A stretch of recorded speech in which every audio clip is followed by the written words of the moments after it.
Halo semuanya, jumpa lagi dengan saya Chandra di channel Terapin Tekno. Samsung Galaxy S23 baru aja rilis dan respon pasar sangatlah antusias oleh seri ini. Apalagi dari segi kamera yang di seri ultranya itu pakai resolusi 200 megapiksel dan di seri yang reguler serta yang plus memiliki tampilan desain yang baru. Apalagi dari segi SoC-nya nih, yang dimana di Samsung Galaxy S23 series ini dia pakai Snapdragon 4 Galaxy. Jadi bakalan jauh lebih kencang dari skor GPU-nya. Nantinya pokoknya kita bahas untuk masalah seri yang satu ini. Tapi dibalik itu semua, banyak orang-orang yang jarang memperhatikan yaitu nasib SoC buatan Samsung. Yang lainnya nggak bukan adalah Exynos. Mengapa Samsung tidak menggunakan Exynos lagi di seri flagshipnya mereka? Bahkan kalau kita lihat di seri sebelumnya yaitu Samsung Galaxy S22 Ultra dan 22 series ya teman-teman, itu masih menggunakan Exynos, ya lebih tepatnya Exynos 2200. Dan itu adalah SoC buatan Samsung yang dikhususkan untuk HP flagshipnya mereka. Namun kalau kita lihat di versi yang terbaru ini yaitu Samsung S23 series tidak lagi menggunakan SoC buatan mereka, melainkan Samsung lebih memilih buatan SoC dari Qualcomm yaitu Snapdragon. Kira-kira gimana sih nasibnya dari Exynos ke depannya? Apakah SoC ini akan menjadi bangkai atau SoC ini sedang mempersiapkan SoC yang benar-benar stabil dan powerful untuk menyaingi SoC lain, apalagi SoC seperti Apple dan juga Snapdragon.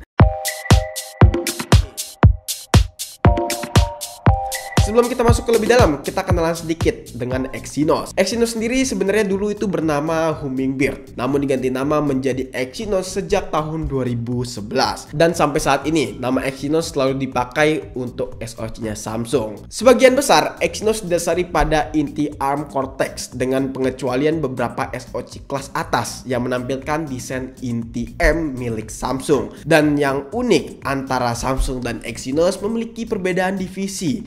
Exynos di bawah naungan sistem LSM Samsung Electronics yang memproduksi sebuah chipset untuk IoT produk-produk Samsung.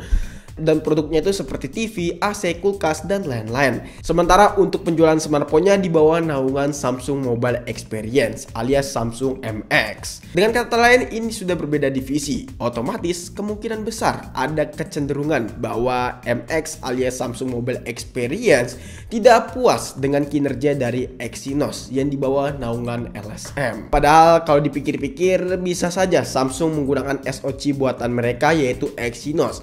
Mengingat Samsung bukanlah anak kemarin sore yang membuat SoC buat smartphone-nya mereka. Jam terbang Samsung dalam dunia persipsatan sudah cukup lumayan jauh nih. Bahkan sudah dimulai dari tahun 2010 lalu. Namun sayangnya Samsung malah selingkuh menggunakan SoC dari Qualcomm. Memang beberapa report mengatakan bahwa smartphone buatan Samsung yang menggunakan SoC Exynos tidaklah adil. Karena dengan harga yang sama, Exynos justru memberikan performa yang jauh daripada yang pakai SoC Snapdragon. Bisa dilihat di versi sebelumnya yaitu Samsung Galaxy S23 series yang menggunakan Exynos dan perbandingannya itu cukup lumayan jauh dengan Samsung Galaxy S22 series yang menggunakan Snapdragon. Hal inilah yang membuat statement bahwa Samsung lebih cocok menggunakan chipset dari Qualcomm yaitu Snapdragon ketimbang buatannya sendiri. Bahkan kalau kalian tahu di Indonesia sendiri, smartphone Samsung yang menggunakan SoC Snapdragon itu laris manis, udah kayak seperti gorengan serak yang ada di pinggiran jalan. Bahkan sampai hari peluncurannya, Samsung yang menggunakan versi Snapdragon selalu dinanti-nanti ketimbang Samsung yang menggunakan Exynos version. Layaknya hanya bahan bulian saja kalau misalnya pas launching di Indonesia. Dihina-hina sebagai SoC panas lah, SoC yang tidak powerful, bahkan sampai SoC yang boros baterai. Dan dengan kualitas kameranya juga yang jauh berbeda antara yang menggunakan Snapdragon dan juga Exynos. Karena kalau kita tahu sendiri ya teman-teman, Snapdragon memang juara banget soal image processingnya. Jadi nggak salah lah, Samsung yang menggunakan Snapdragon untuk hasil kameranya jauh lebih baik ketimbang Samsung yang menggunakan Exynos. Apalagi ditambah komunitas Snapdragon di Indonesia sangatlah tinggi banget nih dan banyak banget pengikutnya. Tidak seperti SoC lain seperti MediaTek, UniSoC, GLQ ataupun Exynos sekalipun yang hanya memiliki komunitas sangat kecil di dunia perchipsetan Indonesia. Maka dari itu Samsung yang menggunakan Snapdragon layaknya Tuhan yang dipuji-puji oleh tech antusias. Dengan perkembangan Exynos belakangan ini, kalau kita lihat tidak bisa menyaingi Apple ataupun Snapdragon. Kira-kira apakah bisa cita-cita Samsung untuk menyaingi prosedur SoC yang ada di pasaran, terutama pesaing beratnya yaitu Apple. Yang bahkan kalau kita lihat ya, dari tahun ke tahun Apple selalu berinovasi terhadap chipsetnya. Mulai untuk chipset iPhone dengan Bionic-nya, sampai dengan M series-nya untuk laptop, sampai dengan lini laptopnya melalui M series chip. Dengan kata lain, jika memang Samsung Mobile Experience tidak menggunakan SoC dari Exynos, bisa dibilang Exynos gagal berinovasi dalam segi pengembangan chipset untuk smartphone-nya Samsung. Kalau dilihat, Samsung bolehlah sukses berinovasi dalam smartphone lipatnya mereka. Namun, bukan berarti Samsung bisa sukses dalam pengembangan SoC-nya mereka. Dan ini bakal menjadi PR yang cukup berat oleh Samsung, yang harus banyak belajar dari kompetitornya langsung, yaitu Apple itu sendiri. Yang dimana Apple sudah terlihat cukup sukses untuk merilis chipset buatannya mereka. Dan gimana nih kira-kira nasib kedepannya dari SoC yang satu ini?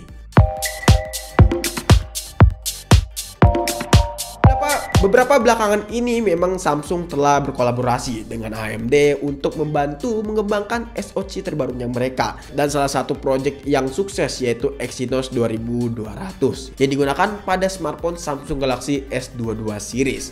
Dan kolaborasi ini terus akan berjalan, bahkan Samsung pun juga mengajak Google untuk bekerja sama dalam mengembangkan SoC miliknya ini.